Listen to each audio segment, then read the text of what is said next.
This is your guide to book publishing. Everything you want to know but didn't know what to ask with your host, Dr. Judith Briles. On the show today, you'll find out where book publishing is going and how to take advantage of it. How to identify and avoid publishing predators. What opportunities are emerging as the book trade evolves in new forms. How to avoid losing money and much, much more. Join us now as a variety of publishing pros will deliver insights and strategies to take the author to the next level of publishing. It's your guide to book publishing. Everything you want to know but didn't know what to ask. Brought to you by AuthorU and the Book Shepherd. And now, here's your host, Dr. Judith Briles. Well, top of the day to all of you on your publishing journey. I know we have such a variety of listeners. Some are just newbies, green, just starting to chew on the bit a little bit. Others have got their books out and they're looking for tidbits and little hints and ahas that will take them to whatever the next level is. So with me is someone who does a lot of the things that I do. And it's involves in book coaching and getting the right book out, and sometimes how to just get goosed, getting you unstuck, moving you all those areas. Anne Eason is the author of The Profitable Business Author, which I think is a great way to look at it. And you really all need, you've heard me say this before, this is a business. And unless you are willing to embrace it, encompass it, believe it, and really live it, most likely you're just going to limp along. You've got to learn some of the ins and outs of how this works and make your book sing, literally. So Anne is a ghostwriter. She does book coaching. She has a terrific online mentorship program. And she helps a variety of entrepreneurs, authors, writers, speakers, coaches, even CEOs, and works a lot in the nonfiction and the business community to create a high-quality book that literally you won't have a regret with. She's been professionally writing for over 20 years, and she has a podcast called the Successful Author Podcast, where she interviews book industry experts on writing, publishing, and how to market their books. You can find her at Anne Eason, and that's EASON.com. But let's just jump into some of the things that will really create you as a successful author. How are you today, Anne? I am so happy and honored to be talking with you, Judith. This is a real pleasure. Well, it was such fun. You sent me your book a year ago, and I've held on to it because thinking, yep, I want to get her on the show because, you do, as I said, a lot of the things that I do working with authors, but I got early on that your book is one of the single best calling cards that you can have. The tragedy for me is so many authors create really crappy looking ones. And there's... Yes. Isn't that the truth? Yeah. Yes. So, and to me, there is no excuse for it. Not today. Not with the availability that we can find people to work with. Now, we have to be careful, and I think you and I can probably kiss on some of the things to watch out for during our hour today.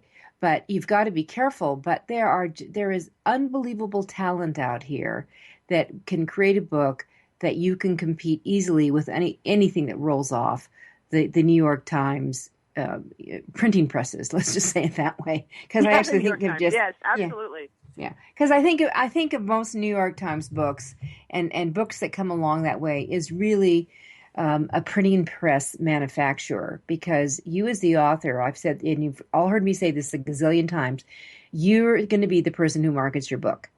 And to me, most publishing today that's done with the traditional publishing bent to it is more what I call Velcro publishing, because it unless it sticks to the wall and your book gets some legs within 2 weeks of publishing from New York, you are yesterday. So exactly. Yeah. And isn't it interesting, Julie, why don't authors get that? Why is there still this myth out there that I'm going to be kept? I will be taken care of. They will do everything for me. Well, because I think that used to be the way it was. I think it was. I It think was. so. And I think that the publishing industry is ancient, and they move very slowly. They don't want to change really because they don't they haven't had to until now. And so that this myth that's out there about publishing, the whole process of you have to either go through the slush pile or you have to get an agent and you need query letters and there's all of these crazy hoops you have to jump through. There was a reason for that back in the day. I mean, publishers, number one, they needed those things in place because they had to weed out the things that were not appropriate to be published, but they also helped put them up on a pedestal. So they were like the only way to get published was to go through a publisher. And so, they said, well, we know all the secrets. And so we can, we can help you and we will deign to help you, publish your book and market your book. And we will get you into the bookstores. And this is all things you don't need to worry your pretty little head about. And that's a little bit drastic, but it gets the point across. Well, no.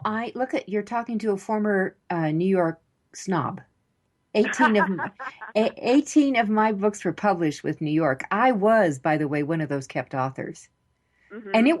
And it was the best. Yeah, it's great when it works, doesn't it? Yeah, my agent was William Morris. I was in the cat seat. But there is a transition that happens when you start tuning in to how to publish. And once you get that, and no matter which way, now I didn't have to work to the level I have to work as an independent publisher today. I didn't have to work as a kept author because, I was kept. I mean, I got hugs and kisses. It was great. But and all you had to do is put out content as much as you possibly could. That was your job. I put out content and I showed up and I was available for media and I had a personal escort that always went out with me and took care of me. It was great. It was great. The reality is that's not the way it is today. And exactly. it would, you might as well be thinking dinosaurian if that's the way you think it's going to be because it tanked. They will still produce your book. They'll produce your book. The editing that they do today is not the equivalent of what was done back 20 years ago, or even 10 years ago. That has lessened up quite a bit. And the marketing today just is almost non-existent. The expectations is, and that's why they want to know who you are on social media. That's why they want to know who all your contacts. That's why they want in your proposal, when you pitch to traditional publishing, a very detailed marketing plan on what you're going to do to move this book.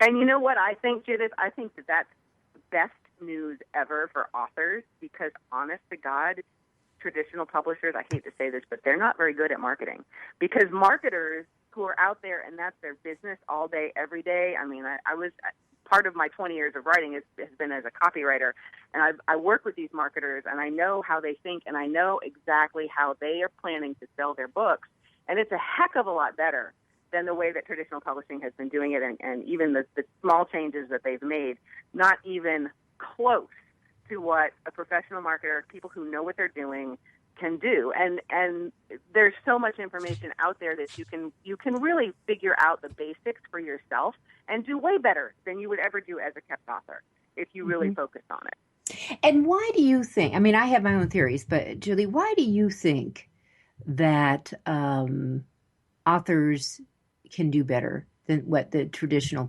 folks do? Because it's your baby. It's your book. You care about that book, and you care about the outcome that you planned for that book way more than some dude in New York City hanging out in an office. They've got hundreds and hundreds of books that they have to put out and figure out which ones they're going to print and make sure the covers. They've got a big job for lots and lots of people. No one is going to care about your book as much as you care about your book, and it's your job. Honestly, even before it really, the authors who promoted themselves it was very helpful. Nobody's going to care about it as much as you do, and no one's going to know your target audience as well as you do. No one's going to know, exactly where to reach people as easily as you will. When you really get down to the basics of book marketing and getting yourself out there, you are the best person to do it, or at least you be the one to plan it and then have assistants who can help you do it. Yeah, but, I actually agree with 1 and 2, but I'm going to put a little subscript underneath here. It is shocking to me how many authors I ask, when I want them to give me their 15-second or less pitch, but that too, when I ask them who's their ideal audience, who's their ideal reader, they stumble. I mean, often they'll say it's everyone. Get it's over everyone. That one. Yeah, but they stumble.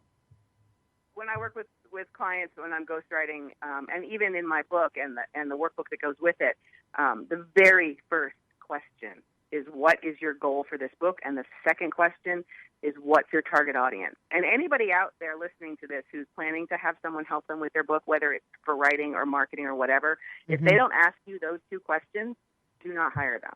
Because those are the most important questions, and if you don't know the answer, that's okay. They can help you. That's their job, is to help you figure it out. But you've got to know that. I mean, you've got to know exactly who you're writing for, because those are the people you have to target later on with your marketing. Mm-hmm. And it's critical. I mean, I can't get over how critical this is. And you know what, dear author listening in, it makes your marketing job, so much easier. The more you can, I've always said, the more you niche yourself, the bigger your target becomes. When you become the go-to, drill down, I need this information, or I just want to spend a few hours with this person because they make me laugh, or they make me excited, or they take me on a story ride that is truly unbelievable. That's where your super fans come from. So when you target, why you want to find your super fans, because these are the super fans that Julie and I are talking about. When you find them, you feed them, nurture them, and grow them. And you literally, your marketing becomes things you can almost do blindfolded with them. Yeah, if you you don't need very many, just 2 or 3 people to start with. So that's enough to start the swell of word of mouth marketing, which is like the holy grail for any kind of marketing.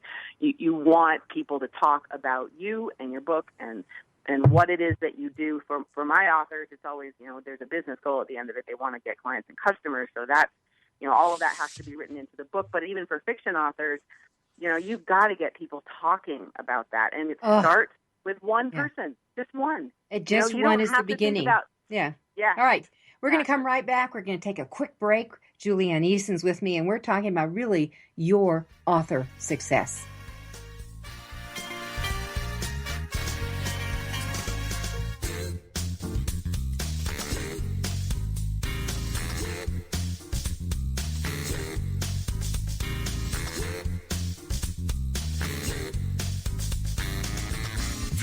Is your guide to book publishing.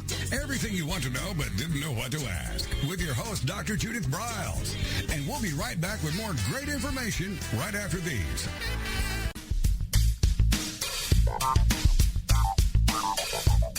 Is there a book in you or another? AuthorU will show you how to create, develop, and publish your book without being hoodwinked. If you already have a book out, you'll find a supportive and brainstorming community that's connected and creative no matter where you live. AuthorU brings in national experts for its book camps and annual author extravaganza held each May. It has regular meetings and delivers webinars for its members on timely topics. Through AuthorU's extensive network, members enjoy exclusive benefits, including significant discounts for a variety of services necessary to publishing. The Resource, its online book publishing news magazine, is content-heavy and it's free. If you want to create a book that has pizzazz, punch, and panache, AuthorU is for you. If you're a hobbyist or a casual author, it's not. Join AuthorU today through its website at AuthorU.org. Follow AuthorU on Twitter at AuthorU and on Facebook at AuthorU, where timely author and publishing tips and articles are posted daily. AuthorU, where the author goes to become seriously successful.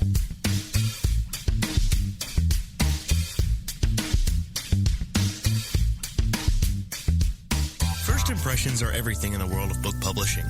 Whether your book is an ebook, a print version, or both, your book cover needs to pop, sizzle, and sparkle to immediately capture the attention of your audience. And your book's interior needs to be just as dynamic and reflect the professionalism your readers demand.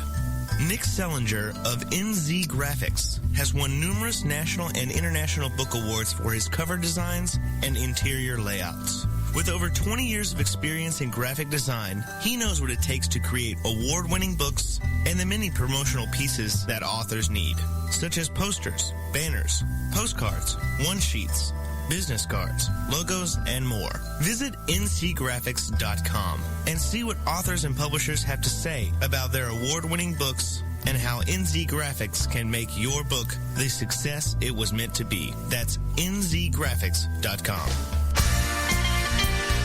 Welcome back to your guide to book publishing. Everything you want to know but didn't know what to ask. If you want to write and publish a book, if you want to be successful as an author, your guide to book publishing, everything you want to know but didn't know what to ask, is for you. Stay tuned and you'll hear about statistics, scenarios, and strategies on what to do now to get you published. So let's get back to the show. And here again is your host, Dr. Judith Briles. All right, we're back, and with me is Anne Eason, and she has lots of hats she wears. She's also the author of The Profitable Business Author, which I would recommend to all you. The subtitle is How to Write a Book That Attracts Clients and Customers. So for nonfiction authors, this is a good tool to have in your hand. Of course, you want to write a good book, and you need to know what the problem is and what their pain is, and by God, you better deliver solutions. How's that for a summary, Julianne? That's perfect. There you go. That is my summary of how you write a nonfiction book. And there's a lot of ways to do that. That's what the rest of the content is. You didn't just give away the whole book. There you go. All right, but here's why, your books are your brand. You're the author, your brand, whether you use your real name or you choose to pick somebody else's, but you're the real brand. And that you're building what we'd love to think is an empire. Yes. And that evolution and how those things evolve. And clearly, I've had clients come in. I had one client come in for one book, and he left with 15 by the time I saw how I could repurpose and we could do different things. It was an amazing feat. Yes. So you can do this. But Julie and I were talking about, why authors think. She had a couple of points on why authors think that signing with a traditional, or why here was a question, why can they do a better job at marketing and pushing their book than why a traditional publisher? Did you have any more to add on your list? You said it's your baby, and you know who your audience is, and I distracted because sometimes they don't. All right. Anything else on your laundry list? So you need to think strategically and long-term with your books. If you're a fiction author and you want to be a professional author and you want to do nothing but write books the rest of your life, you need to think strategically about those books and how they will be marketed, because you will starve to death in this industry if you don't think about the marketing. And one way to do that is write in a series. Write around one world. So how many Star Trek books have been written around one world that was one idea? Or how many Harry Potter books? They're coming out with new ones, even though they officially ended the series. All of those types of things, that's strategically thinking long-term, using your marketing smart to sell all of your books. If you're writing nonfiction, like you just said, taking content and being able to repurpose it is great, because the more books you have out there, the more, number one, the more people you can help and serve with specific problems. But number two, the more influential you appear. It's all about perception. Everything in every world in marketing is about perception and perceived value. And these days, it used to be, oh, you're an author, you have a book, I'm totally hiring you. But nowadays, everybody's an author. It's like a business card. You have to have a book. So just having a book isn't good enough anymore. Oh, you have 2 books. Oh, you have 3 books. Wow, you really know your topic. You really know this stuff. Cool, I'm hiring you instead of the other person who does have 1 book. Yeah, that's and we're talking about consulting, and we're talking about speaking, and that kind of thing, and that kind of deal. And the series person bicycles. does. Mean, any business. I've had this conversation on a lot of different radio shows, but any business, if you're a restaurant, if you're a dry cleaner, anybody can benefit from having a book, and it really is becoming the new baseline, because it's so technically simple to write one and publish one. It's not, in reality, practically simple, because there's a lot that goes into doing it really, really well, and that's what you do, and you make amazing books for people, and that's also what I do. It's making sure that the books that come out you're proud of, and that you're happy to market them. Because if you're embarrassed of your book, you're not going to want to market it. Oh, and by the way, our listeners, I have had many, many books that I've actually apologized from the platform when I was speaking about how crappy they looked. And who published them? Oh, people like Simon and Schuster, McGraw-Hill, little Yeah. names, little names. Little name. All right. So I'm gonna add another point on one of the reasons why you do a better job on it. And my very first book came out in 1981. So, some people might think I'm long in the tooth, but my teeth are just fine. And You're experienced. I am tap dancing like crazy. But the reality is that I learned in the publicity department, because remember I was the kept author, that they had what I began to call the Jennifers. And during the 80s, Jennifer was a very popular name. And usually in the publicity department, it was dominated by women. And it's still pretty much that way. It was dominated by women with a traditional publisher. And a lot of times the Jennifer was there for maybe 6 months or max a year. They were also called interns. Mm-hmm. And so the intern had almost a quota. They're learning, they're doing things, they're reaching out, they're chirpy, they're friendly, they've got vibrant, they've got wonderful voices. Usually they did. And the issue is that they would have, their goal is to get X amount on Today Show, X amount on Good Morning America, X amount on National Placement, X amount on radio, X amount they had. So you really become part of the quota system. And Mm-hmm. the reality is, if they book somebody on Today, it's a happy dance, and maybe it's not you. So that's one of the things. It's real easy to get lost in that deal. That's real easy to happen. So right.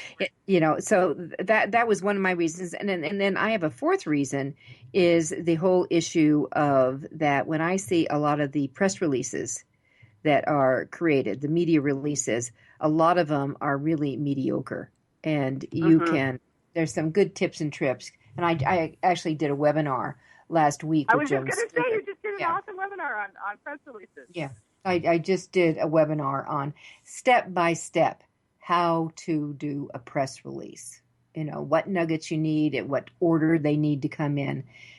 You can learn this stuff. And when you do, that's when you do what I did, is you all of a sudden realize I don't need you. In fact, if I do it myself, yes, I have to front the money to do the production side, the cover design and the interior design and the printing, but then I keep everything basically. If I'm selling back the room, which 95% of my books were sold that way.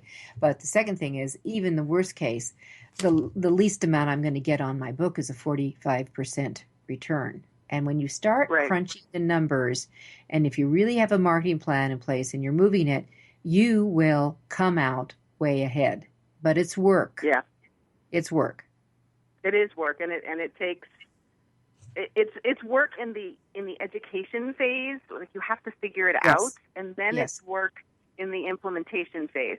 And the best thing you can do is listen to Judith and listen to this show all the time, because it's amazing how much you can learn just listening in an hour to a conversation. You'll get one idea and you can go and run with that one idea, rather than getting bogged down with a million different strategies. Because let's face it, you can Google book marketing strategies online, and you'll come up with a million different things you can do. But it's really, there's no substitute for listening to an expert who's been around for a while and experience in all sorts of things. Yeah, and here's my tip, the hot tip for the day. When you Google anything, ignore all the ads on the top. Oh, yeah. Of your first page. Ignore them all, because a lot of times your predators are lurking at the top of all the banners. So let me just say that one. All right, so true. I know it's pretty bad, and some of the worst ones are there. All right, so let's talk about the strategic mindset and to adapt that. So I always love the idea of starting a series, and so that means you chat with your designer if you've got a series in play, you know what? You want to design your covers so they have a marriage to them. There's a synergy about them. And it'll make a huge difference. It'll make a huge difference. That's so smart. So but when you plan out a series, most people, I think, it seems to me, and you can tell me if I'm wrong, but it seems to me like most, at least fiction authors, will start with a book, and they'll be so excited, and they'll either write it too long and they need to split it, or they'll think of other books that they can write in the series, and it's so almost an afterthought. And you're right; they'll get different covers designed that are completely off base. But even if you've already published one and you've decided to go to a series, you can redesign that cover because you're the boss, right? You're in charge of your publishing. That's another reason to not have to be married to the traditional publishers. Mm-hmm. Reissue a cover. Have a great designer do a series design and really make it top notch, and you're going to stand out. That's the biggest thing, is you've got to stand out with the 3 million other books being published this year. Yes, and Julianne just said a magic number, 3 million. Now that's not coming out of New York. You're talking every 12-page book. You're talking everything that is shouting out for a buyer's attention. So you have got to figure out how you can visually, as well as readability or audioability, be above the crowd. Let me give a little tip especially for Amazon. Okay, and this came up literally yesterday. I had an author in one of my accountability groups on Facebook. She is being traditionally published, and her publisher wanted her to get some feedback on titles and subtitles. And I was like, okay, cool. I'll go take their little survey because it's helpful and everything. And I don't want to give it away because I don't want anybody to feel bad. But the topic was a business topic, and they did not. They went with ideas that they had inside their own head about what the title and subtitle should be. And I took 20 seconds and went on Amazon and looked up what the keywords that people were typing in to find a book like that. And they were using none of them in any of the titles or subtitles. They had like 10 different ones. And none of them covered what people are actually searching for. So if you want to get found, first, you have to be the ones that show up when people type it in. So if someone types in, business books or business authors, you've got to have, there's a reason that I have my title of my book is The Profitable Business Author, because business author is a keyword for me. And it's a key market. All right, we're going to be right back. We're talking about how to make you successful. It's Judith Briles, and it's AuthorU, your guide to book publishing.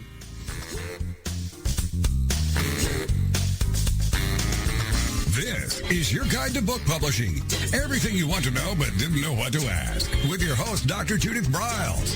And we'll be right back with more great information right after these. Want to publish like a pro today? Well, then take a look at Ingram Spark, the only publishing platform that offers print and ebook services through a single source. Upload, edit, and manage titles all in one place. Take more control of printing costs with print on demand, and reach even more readers through one of the world's most extensive distribution networks. Built by independent publishers for independent publishers, Ingram Spark has everything you need to maximize your book's potential: color printing, ebook distribution, print on demand, global reach, and more. Start publishing with Ingram Spark today and see just how far your titles will go tomorrow. That's ingramspark.com. Many of us have dreamed of writing a book. Some of us even have. Then the hard work starts. You'll need an editor. Who will design the cover or typeset the pages? Who will format the ebook? If you're a business owner, consultant, or coach with a serious message and expertise to share, the team of experts at 1106 Design can guide you through the maze. They've helped more than 1,000 authors create top-quality books and avoid the not-so-reputable self-publishing companies. Learn more at 1106design.com. Then call Michelle at 602-866-3226. 1106 Design.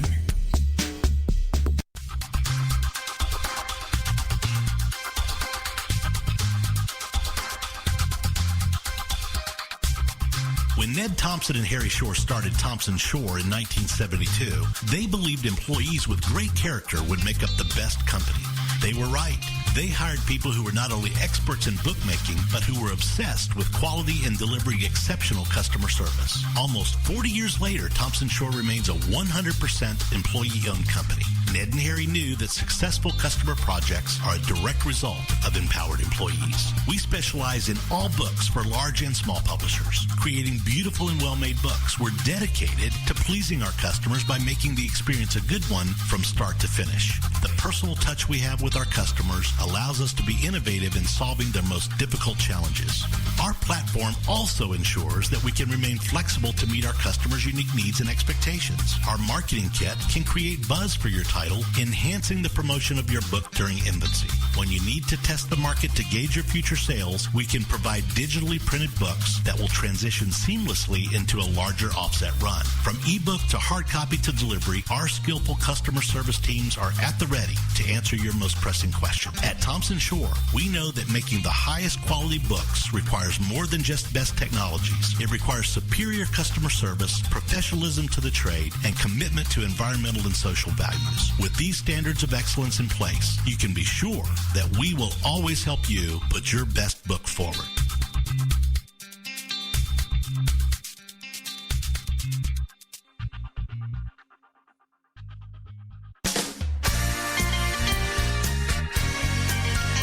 Welcome back to your guide to book publishing. Everything you want to know but didn't know what to ask. Coming up, you'll hear more about statistics, scenarios, and strategies on what to do now to get you published. So let's get back to the show. And here again is your host, Dr. Judith Briles.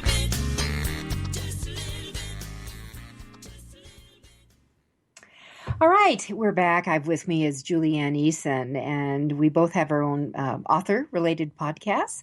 She is a ghostwriter. She does book coaching like I do, and a variety of things, and really has a wonderful focus towards really working with nonfiction authors and getting them to really turn in their books into business cards and building their business and going through all that. Her website is Anne, and that's Anne with the E, Eason, EASON.com.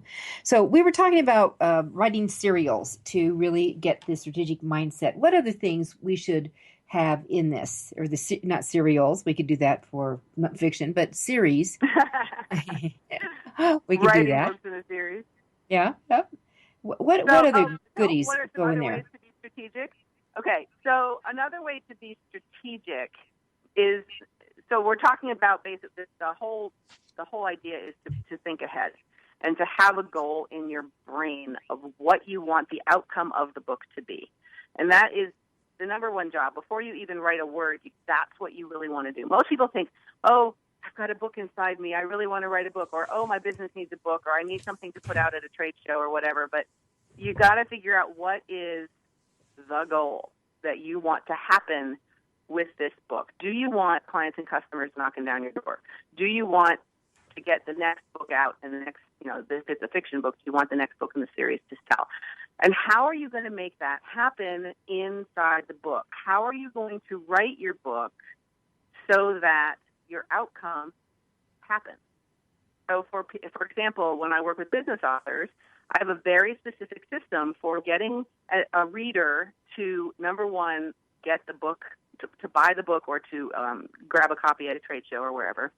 Mm-hmm. I have a very specific system in the first 2 or 3 pages of exactly what I want to put in there so that when people go and do the look inside feature on Amazon, they immediately want to buy the book.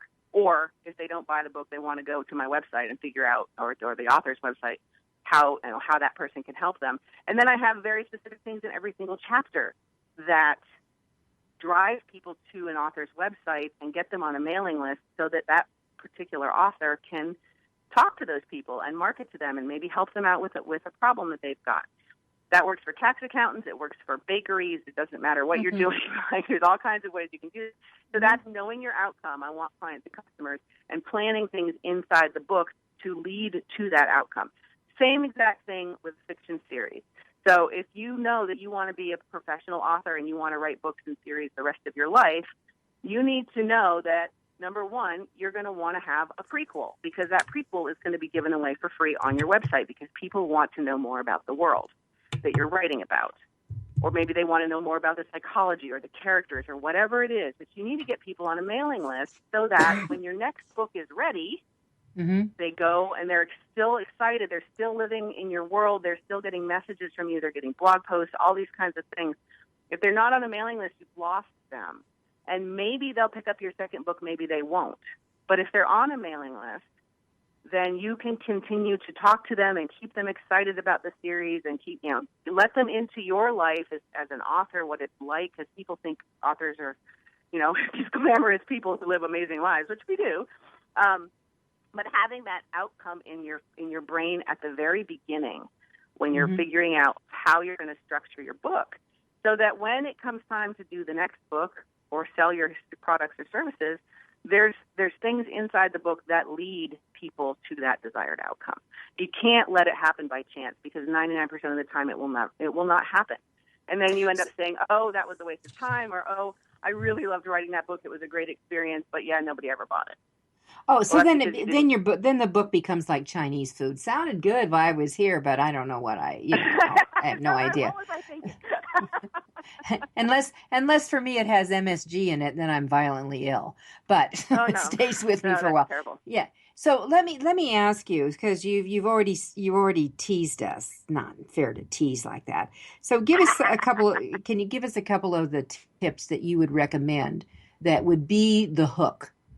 And the metaphor I love to use for trying to hook is to imagine someone fishing and they throw out the line and it just, it's there, it drops in, and then there's a little nibble and you start to do the reel in, reel, and snag, you got them. So, right. That's what you've got to do with these kind of factors that you throw out when you're looking for the desired outcome. And as Julianne says, I got my desired outcome at any trade show. Number one, I spoke with, but two, I always got it from my back cover, which is, I think, where it's got to start. But that, and I know when I look at the search inside features that I always flip it over to look at the back cover very quickly. To see if it has the marketing copy I'm looking for, and then I'll scan in on the inside. But so share us a couple of tips that you would recommend. Okay, so you already said one. The first thing is people will see the cover and they're going to judge it by the cover. If you attract the cover, they're going to flip over to the back side, and they're going to look at the first thing is you have to realize that sales writing or copywriting is not the same thing as writing your book. It's a completely different style. That's it's right. It's completely different. And so the back cover of your book is a sales page, and you need to sell using that back cover. The same thing goes for your description page on Amazon. It is a sales page, and a lot of people don't realize this, but if you ever looked on Amazon and you've seen the description page, and some books, the whole thing is one long paragraph that just looks like crap, like you're not even going to read it. And then other books, it's all formatted and pretty, and there's bolded headlines, and there's different colored text, and there's bullet points, and it looks like a beautiful sales page. Yep. There's a reason for that. That's because on Amazon, when you upload things, and even if you didn't do it, you can still request that this be done. You can use HTML, which is just web coding, in a certain way to make a beautiful sales page. But they're not going to do that for you. You have to know that you can do that. So that's one way to do it, is using good copywriting techniques. Another tip is... Okay. I was going to say, that's why that when all the authors I work with, I insist that I write their back cover. Because that's the way I go. And then the second thing is, after they create their Amazon page, then you come back and give me your password, because I will go in and fix it. Yeah, exactly. And people get intimidated by the HTML and the coding and everything, but really, if you can set up a blog post, you can do this. You can do the coding, and I have a video on Successful Author Podcast. It's actually just going up this week on how to do that. Like, I'll walk you right through it. It is not hard, and it's really, the coding part is just copy and paste, but you have to use a WYSIWYG editor, what you see is what you get editor, which is what there are on all of the blog platforms. And if you don't know how to blog, you need to learn, because that's something that you're going to be doing the rest of your life to market your book. So you need to learn how to do that anyway. So another tip is pay attention to the real estate. Let's keep talking about the look inside feature, okay? Because that is prime sales real estate. And what I mean by that is you only get a certain number of pages in that look inside feature, okay? People don't care about what typically comes in the first 2 or 3 pages of a book. So they're going to flip through the copyright page. They're going to flip through the acknowledgments and the dedication and, all of the little things ahead of time that waste space in look inside. So if you are traditionally published, you're probably not going to have a choice with this. They're going to still put those things in the front. But there is a trend that is happening. It's really slowly happening, but I'm pushing all of my authors to do it. Take all that stuff and put it in the back, because there's no reason, there's no law for it to be in the front, unless, okay, if you are going to sell to libraries, maybe you need to have that copyright page in the front. Other than that, put it in the back, because what you want is, as soon as people click on look inside, if it's a nonfiction book, you want to have your table of contents be the first thing that they see, and you want that table of contents written in a very specific way, because it's also a sales piece. I teach people how to turn their table of contents into a sales machine, and it's very simple, and it's in my book, so go get my book and you can figure it out. But my point is to really pay attention. If the best stuff in your book is not being seen until they have to flip 4 or 5 pages before they find it, they're not going to bother. You have 2 seconds to grab their attention. So make sure that the interesting stuff is in that first 2 or 3 pages. One thing you can do, especially if you are a nonfiction author and a business author, is you can add a bonus that people can go to your website. This is one of the ways that I get people to websites and get them to sign up for an author's mailing list. Put a webinar or a free bonus, or like in my book, there's a workbook. The very first page they see is, hey, get your free workbook. They can get it whether they buy the book or not. I don't care, because if they don't buy the book and they go get the workbook, they're going to see the stuff and they're going to get my emails, and eventually they'll buy the book anyway. So that's the very first thing I want them to see is something they can get for free. If you are a fiction author, put your prequel. You have a free book that they can get. Maybe it's book 1 if you're in a series and you're starting with book 2. Maybe it's a prequel. Maybe it's a character sketch. Maybe it's a print of your world in a beautiful map. Whatever it is that they can get for free, put it there so they see it first, because they're going to go and check it out. And even if they don't buy your book, they'll buy it later. But the important thing is to get them on your mailing list. I actually have an idea. We're going to take our final break, but I have an idea on how to kiss both worlds at the same time. We'll be right back. Awesome. It's AuthorU. It's Judith Briles, and you're with Anne Eason with me today.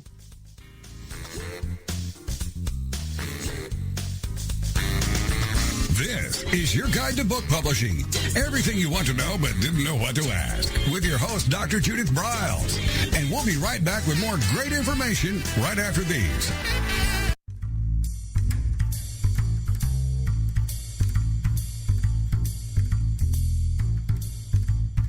The book shepherding concept is simple. The publishing world is changing, and so must you.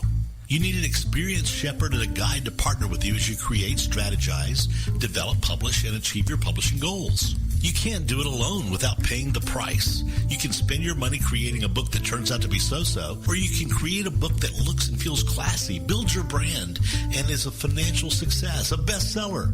It's your choice. You choose. You need the book shepherd. Publishing is riddled with obstacles, sometimes nightmares for the author.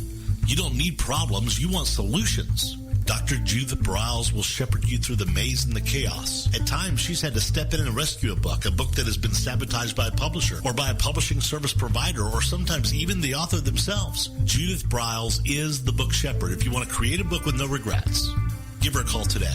303-885-2207. That's 303-885-2207, or email her at judith@briles.com. By the way, Briles is spelled B-R-I-L-E-S. Follow Judith on Twitter at My Book Shepherd and on Facebook at The Book Shepherd.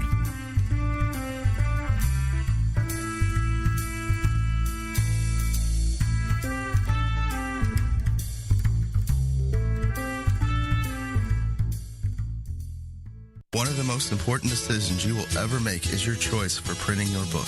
You are choosing a company which will be responsible for guiding you through the process and printing your book at a level of quality and detail that embraces your personal and creative needs. You want to choose a company that when your book finally arrives, you are delighted and ready to move on to the next level, and one that is customer focused. Choose King Printing Company and Addy Books to be that company that brings you to the next level. Go to kingprinting.com or call 978-458-2345 and ask for Tom Campbell.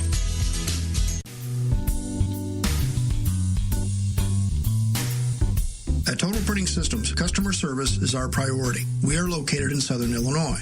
Our employees have an average of 18 years experience and know that customer relationships are important to our continued success. We have been a short-run book printer for nearly 40 years and always stay at the forefront of technology. Our niche is from 1 to 5,000 copies. Today, we offer digital, black and white, and 4-color high-speed inkjet printing, a cost-effective way to introduce color into your short-run titles. We, of course, offer traditional offset printing as well. Bindery is done in-house, from adhesive case binding to PUR perfect binding to mechanical binding of all types, including side sewing. We provide warehousing, kitting, distribution, inventory management, a new print-on-demand facility, streaming browser-based ebooks, and bookstore. Call us at 1-800-465-5200 for a quote on your next book project. You can also visit our website at www.tps1.com. Welcome back to your guide to book publishing. Everything you want to know but didn't know what to ask. If you want to write and publish a book, if you want to be successful as an author, your guide to book publishing, everything you want to know but didn't know what to ask, is for you. Stay tuned and you'll hear about statistics, scenarios, and strategies on what to do now to get you published. So let's get back to the show. And here again is your host, Dr. Judith Briles. Our final segment with Anne Eason, we're really talking about how to be successful, and it all starts with strategy. It starts with your mindset, and it starts with you being a little bit flexible, creative, and I really don't like the phrase think outside of the box, because I think if you have to do that, you should have removed the box in the first place. So in creating where you go. Boxes are so 1920s. Well, whenever that phrase came up, it is dated, and it's very cliched on that.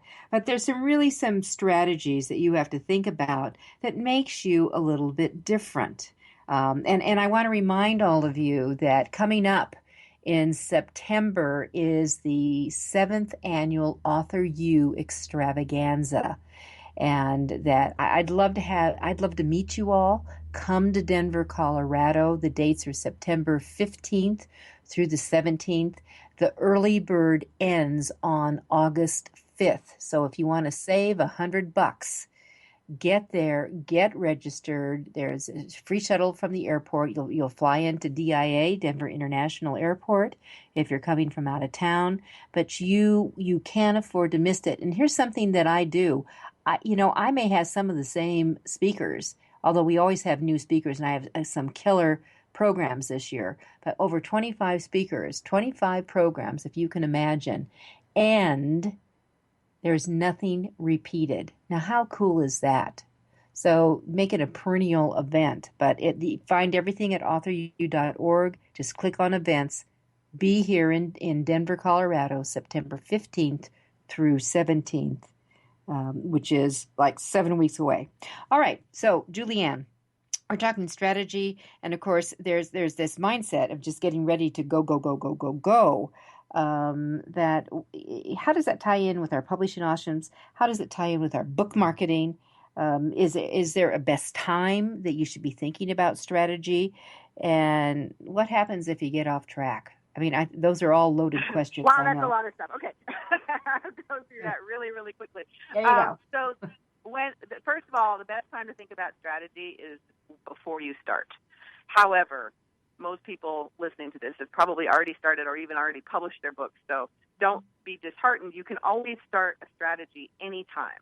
You can take what you've done and you can modify the strategy. Sometimes sometimes your book will go off track and you'll go in a completely different direction. This happens to my ghostwriting clients all the time because I will write what they said they wanted, and then they'll go, oh, no, that's not what I wanted at all, and then they'll go off and they'll write a completely different book, which is par for the course, and I expect it, so I don't make a big deal out of it. However, they realize that there's a strategy that has to happen, and before they come and talk to me, they're like, I don't understand the strategy. So sometimes you have to change the book. And when that happens, you have to change the strategy, and it's okay. As long as you know who you're writing for and what you want to happen when that author or when that reader closes the book, you have the makings of, well, how do I make that happen? What do I do in the book? What do I do in my social media? How can I make people who read this book come to my bakery? How can I make people or encourage people who read this book to buy the next 3 books or the past 3 books that I wrote? Mm-hmm. Including things like that. And I think I need to add that sometimes your strategy needs to change because of circumstances, because of maybe unbelievable happenings in your industry or your field, or maybe even to you, that there needs to be a right turn. And that is okay. That is okay. But you need to have something to get you off the starting line. I think both Julianne and I are saying.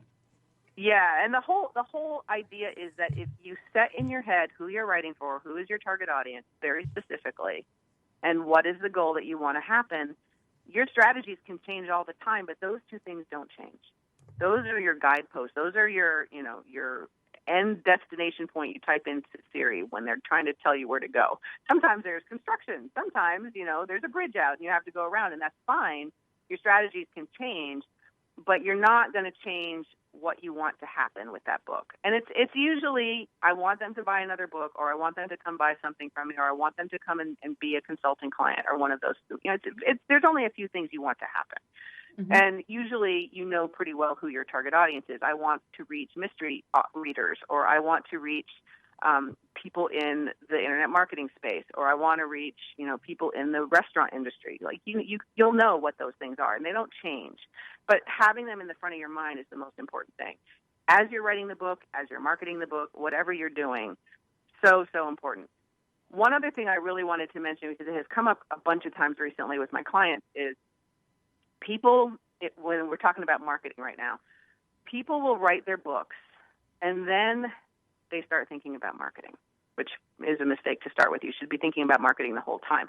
But especially with social media, they want to make memes, and they want to put the pictures with quotes, and they want to, have blog articles, and there's all of this extra content that has to be produced.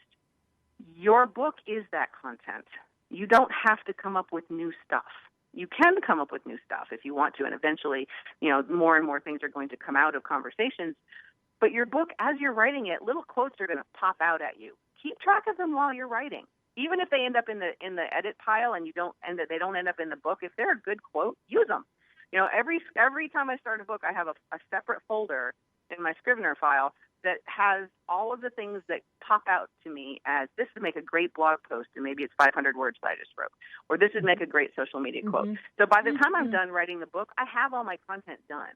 Actually, by the time I'm done with my first draft, because it's okay if I use things that don't end up in the book. That's something people don't think about. I love what you're saying, and I hope everyone will better bookmark this or come back and listen to it again, because this is critical. That when you have a book, especially in nonfiction, let me tell you, you're done. You don't have to write a blog for a year, because all the content is there. It's copy paste. Maybe a little tweaky introduction, a hot tip, start it with a question to suck them in. Make sure that you please use the right keywords in your headers. Please use the right keywords. That's a whole other interview. That's another discussion we'll do. All right. So, critical. So what? We covered marketing. We covered writing. Publishing. So decide what is the goal. And is traditional publishing going to get you there? Maybe, maybe not. If you want to be, a mainstream author on the bookshelves of every bookstore in the world, and you think you have the chops for that, and an agent agrees with you, and, a publishing house agrees with you, and that's where you want to go, and all you want to do is sit at your desk and write, maybe traditional publishing is the way to go for you. But for most people, It's like, okay, I got a couple of options. I can go with CreateSpace, or I can create my own, my own imprint and use my own ISBNs, or I can go find an indie publisher. What are you going to do with this book? What's the outcome? Are you going to sell it at the back of the room? Do you need to be able to print a bunch of copies and send them over to a hotel where you're speaking? Then self-publishing is what you need to do. And in order to look more professional, you really want to have your own ISBN and your own imprint so it doesn't look like it came from CreateSpace. Not difficult concepts, not anything you have to spend a lot of time strategizing about, but it's important. A lot of people really, really do want Simon & Schuster's name on their book, and that's okay if you can get the gig and you're happy with the way that process works. Cool, but if it's not, you have other options, and you want to think about it strategically. You want to think about the end goal and what is going to best get you to that goal. Mm-hmm. Julianne, let me just go through very quickly. Here are the kind of the 4 quickie things that will separate which way you go very quickly. That if timing is one of them, and Julianne just hit on this. So if you've got a very topical topic, if your book needs to get out there, and you can't wait at least 18 months, traditional publishing is not your path. Because that is what the time lag is basically. And you're not even adding in trying to connect with an agent, shopping it around, putting the deal together. It's 18 months from the time the contract is signed. So right now, we are now in the middle of July, actually marching toward August here. So we have 5 months left in 2/16. So if you signed a contract with a traditional publisher, let's say on Monday morning, this coming Monday morning, your book is not coming out until the spring of 2018. Is that going to work for you? And if it's not, right fast. Yeah, and I'm assuming you're done. I'm assuming you're signing your contract. All right, you've got it to going. You're good to go. So you're in deep doo-doo here. The next thing is control. If it's really important how your book looks, how it feels, traditional publishing isn't going to do because they don't care what your input is. And then there is, I'm really into that. And then quality. I think the quality has really deteriorated a lot in traditional publishing. I mean, they even use less glue. And then the last thing is money. You can make more money. And the average author does not sell more than 5,000 copies during the life of a book with a traditional publisher. That means in your pocket, anywhere from $3,500 to $5,000. That's it. Will that work for you? All right. There's my 4 tips. And you know what, Julianne, we're out of time. So I want to thank you.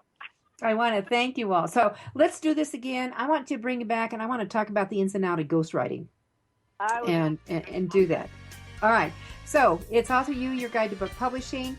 Have a great, great coming weekend. Keep writing, keep thinking publishing, and get your strategy and goal setting in mind. This is Judith Briles.